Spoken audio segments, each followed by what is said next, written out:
today I'm going to be talking about 5 skills that you must have as a working professional to grow your income. When we talk about, I need that promotion, but I'm not getting that promotion. I've been in that organization for a long time. My pay has not been increased. I've not been promoted.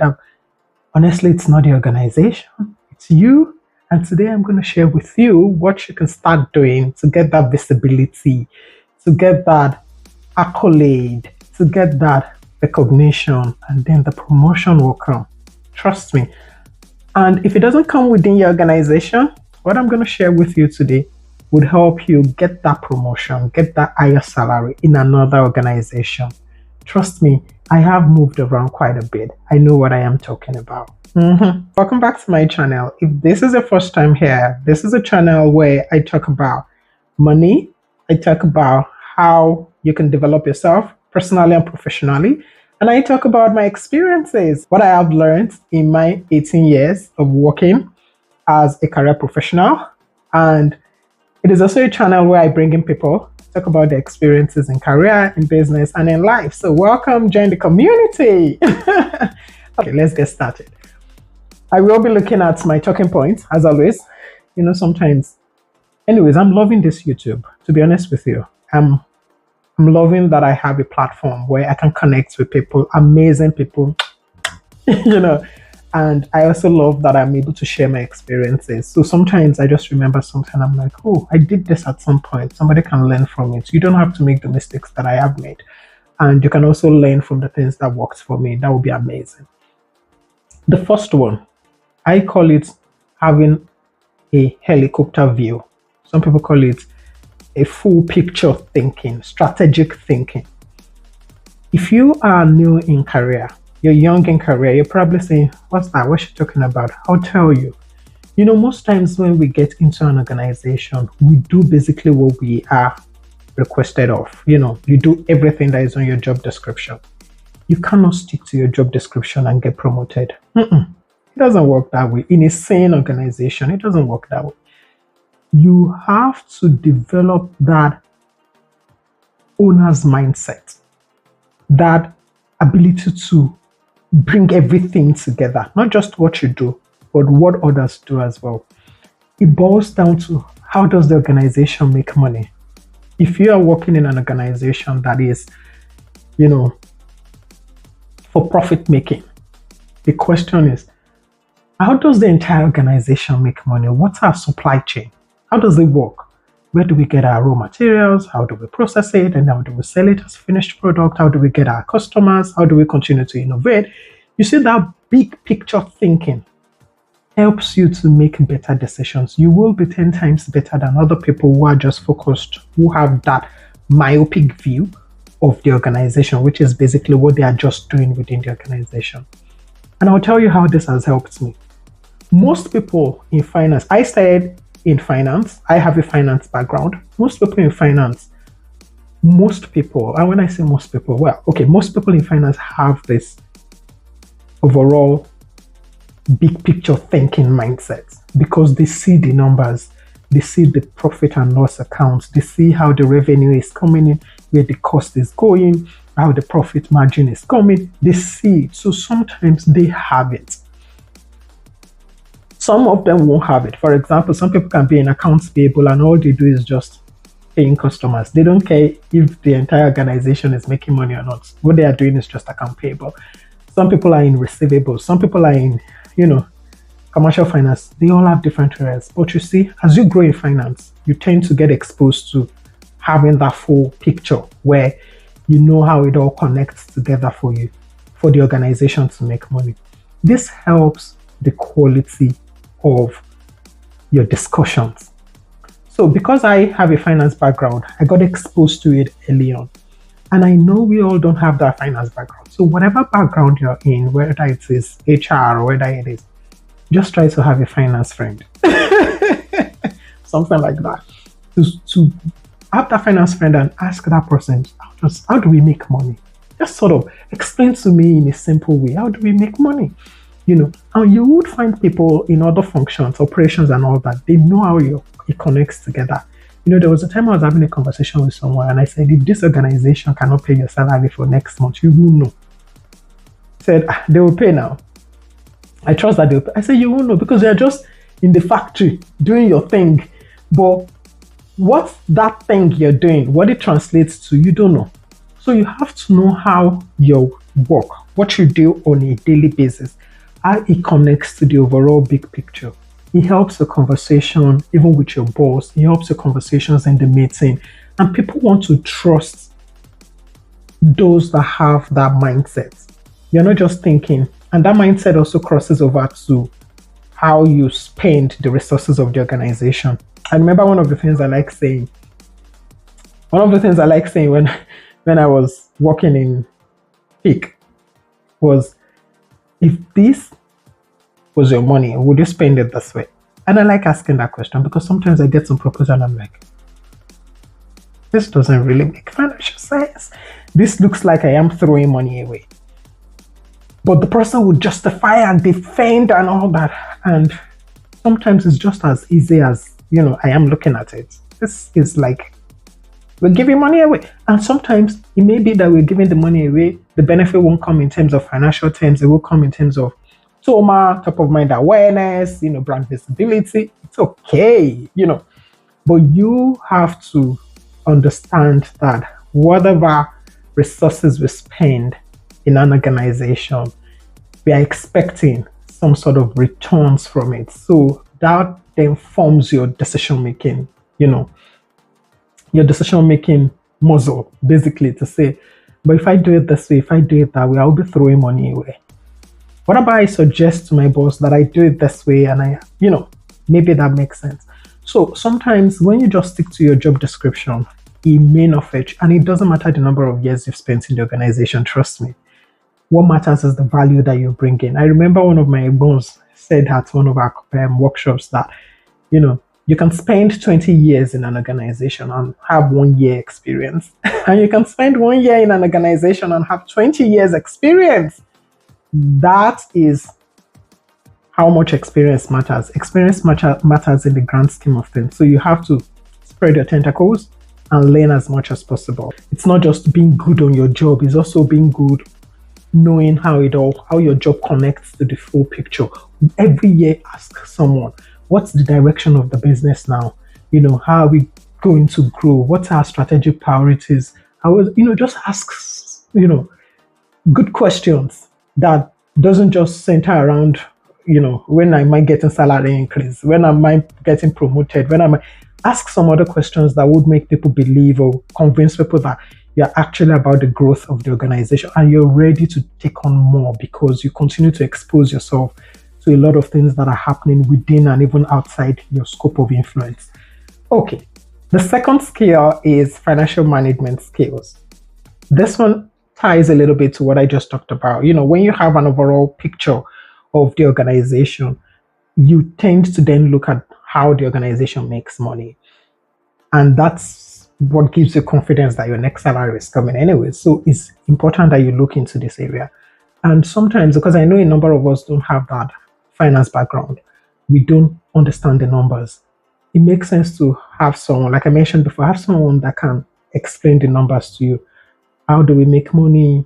How do we spend money? And let your conversations always, no matter the idea you're bringing, let it end up at, this is how he's going to make money for the organization, or this is how he's going to get more customers for the organization, or this is how.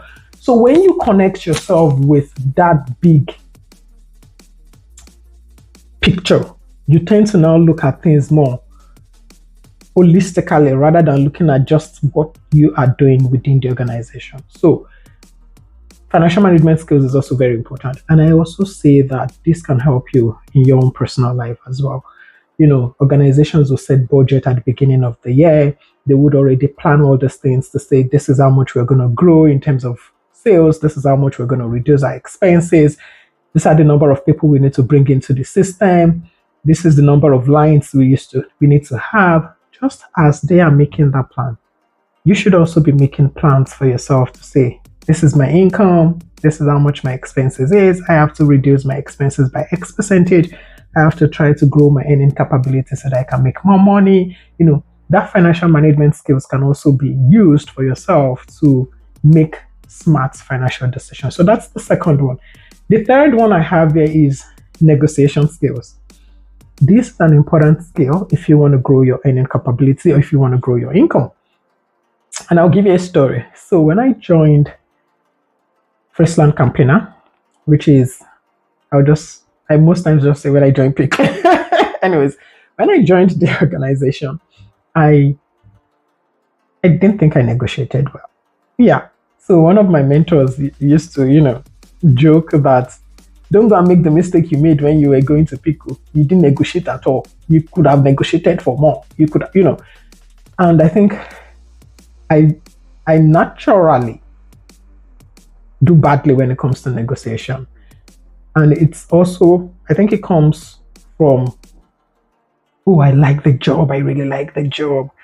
I want the job. I want it so much. And then whatever they give me at that time, I can stretch it a little bit, but I'll just stretch it a little. So no, and then they just give me, when I was going into PIC, I think I negotiated and they adjusted it a little bit, and then they said, oh, we'll give you a sign-on bonus. Every quarter you receive XX amount of money. Oh, okay, that's fine.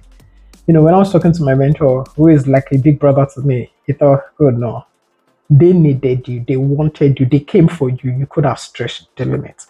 Negotiation is a skill that even I am still working on. So you need to build that negotiation skill. And you see, it's better when you have value that you're bringing in.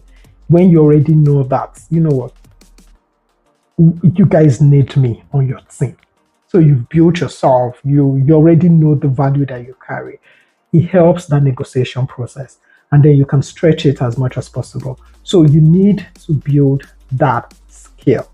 That's one skill that would continue to ensure that you're not getting paid less for what you're actually worth.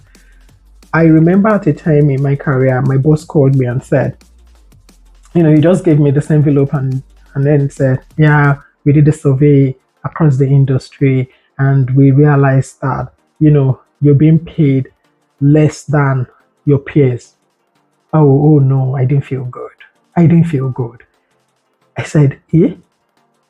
I collected it from him. It was about a 7.5% increase. I didn't feel good all through that night. I'm sure he was expecting me to be excited and happy. I said, me, how can I be earning, 7.5% less than my peers? I found it really ridiculous to say, hey, I got home, I thought, and at that time I was doing two people's job. Someone left and they combined his job to mine. And I was like, how? Anyways, I went back to him the following day and I said, yeah, I'm sure you saw that I wasn't excited yesterday because it was a shock to realize that I'm being paid less than my peers. And when you said, that you did like a check in the industry, sorry, what part of my job did you check? Because I'm currently doing two roles, did you check the finance part or did you check the strategy part? So what part? Then he went, I just knew that they probably just checked one part and didn't consider the second part. But again, I think, all those things happen for a reason, but I didn't feel good. And that's how you would feel if you find out that you've not negotiated well, or even within the job. And that's why it's good to go for interviews. You continue to know what your market worth is, and then you can negotiate for this. And you see, I keep saying that even within the current job, if the promotion doesn't come and you have a lot of value to give, you should look to leave. Career is a jungle gym. It's not a ladder. You don't have to get to the top staying in one organization. So that negotiation skill will come in handy if you're going to leave to join another organization. It's always very difficult to negotiate if you've been in a job for a very long time. It's not about, okay, if you don't give me this, I would, unless you get an offer from another job, which I've done before in my career. I got an offer from another job, which was quite good. And then my boss said, okay, don't worry, we will match it. And then it was matched and all those things. So you could do that. But if you don't have another job, it's difficult to negotiate again your salary within the same organization. So that negotiation skills comes in handy, whether it is the same organization or if you're moving out to another organization. The next one I have here is on networking. Networking is super important, super important. And I'll give you some examples. Sometimes when I go for jobs or when I go for interviews, it is not, it is not, it is not necessarily to take the job. Like I said before, it's sometimes to test my market worth, to know, okay, what's my value now? And it is also to meet people. I have met wonderful people in the course of doing interviews around. People that are still on my contact list that I just love because, they've poured into me in many ways than one. So networking is important within the organization. And you see, networking is quite easy if it is within the organization because you work together with these people anyway. They know you. And you see, networking is difficult if you're a lazy person. It is difficult because nobody wants to be associated with, somebody that would talk, will not do the work. If you're very hands-on, you're ready to put in the work. In fact, if you're watching my channel, I want to believe that if you're here watching my videos, if you are subscribed to my channel, I want to believe that you are not lazy. You know what they say about we attract people like us. So I've attracted people like me. So if you're very, and you can roll up your sleeves and do the work and all those things, you will definitely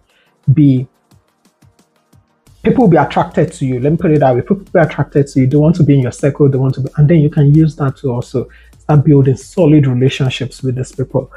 Networking outside the organization is also very important. You can go for industry events. You can go for, there's always Wimbies. You can go there. You can, any event you find yourself, and you know that these people are the people that you like to network with. Please, by all means, go there and meet them. The power of networking cannot be underestimated. I'll give you a story.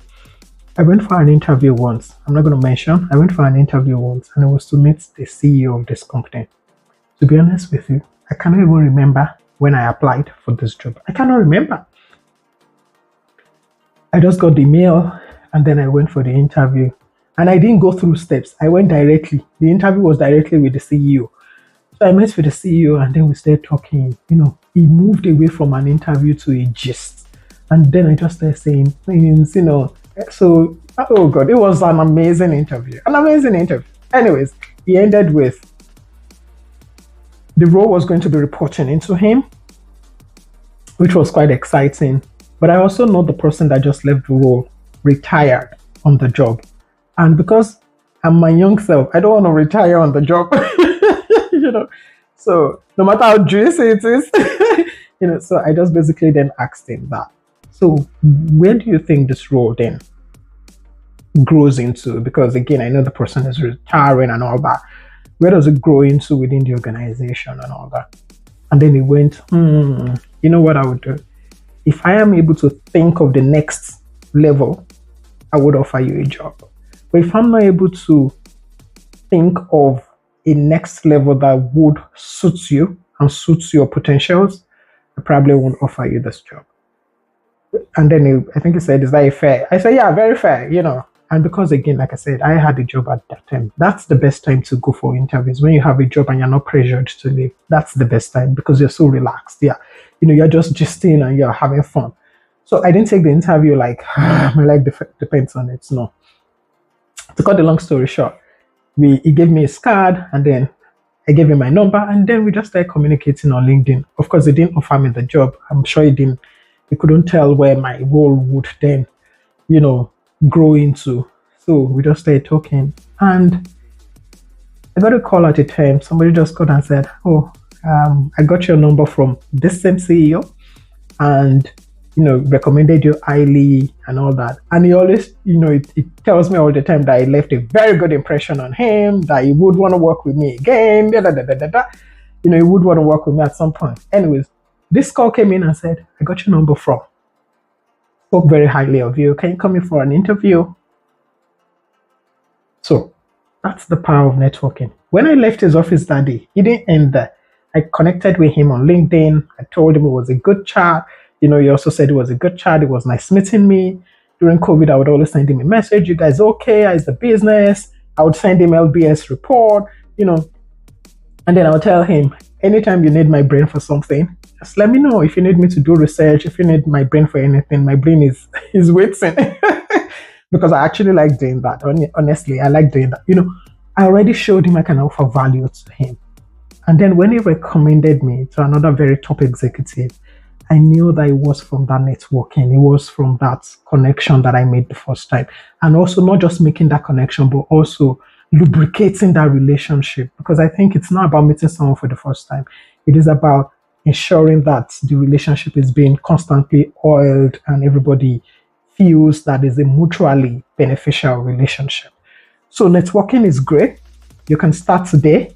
Look for someone that oh, this person has, and see, it's not always about what value you're going to get from the person. It's also about, this person shares my value. This person is also going somewhere that I also would like to go. I would like to be in this person's circle. That's it. And then as you are in that person's circle, just be sure that you're also offering value. Whatever it is you can offer, just let them know that, see, I'm happy to offer this to you. If you need me for anything, I would be happy to support. And then when you need them, they would show up for you. 100%. Okay. I think the last one I have here is continuous learning. You said this one. It's something that you should, that you're even watching this video and you're still here watching this.